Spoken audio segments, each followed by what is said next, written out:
কাজিৰঙা ৰাষ্ট্ৰীয় উদ্যানত যুযুধান ধুই এশিঙীয়া যুঁজিবলৈ সাজু হোৱা গড়ৰ ৰূপ দেখি আপ্লুত পৰ্যটক প্ৰকাণ্ড চিঞৰ মাৰি এটাই ভয় খুৱাবলৈ চেষ্টা কৰিছে আনটোক যুঁজিবলৈ উদ্যত গড় দুটাৰ দৃশ্য আবদ্ধ হ'ল কেমেৰাত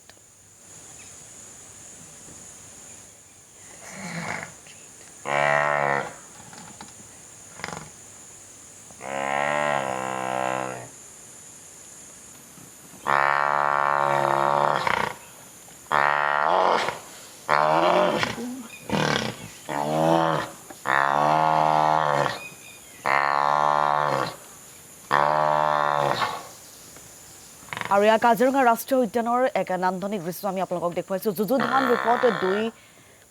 এশিঙীয়া যুঁজিবলৈ সাজু হোৱা গড়ৰ এই দৃশ্য দেখি এই ৰূপ দেখি তাত যিসকল পৰ্যটক আছিল সেই পৰ্যটকসকল যথেষ্ট আপ্লুত হয় প্ৰকাণ্ড চিঞৰ মাৰি এটাই আনটোক ভয় খুৱাবলৈ চেষ্টা কৰাৰ দৃশ্য দেখি এইদৰে আপ্লুত হ'ল পৰ্যটক আৰু গড় দুটাৰ দৃশ্য আবদ্ধ হ'ল পৰ্যটকৰ কেমেৰাত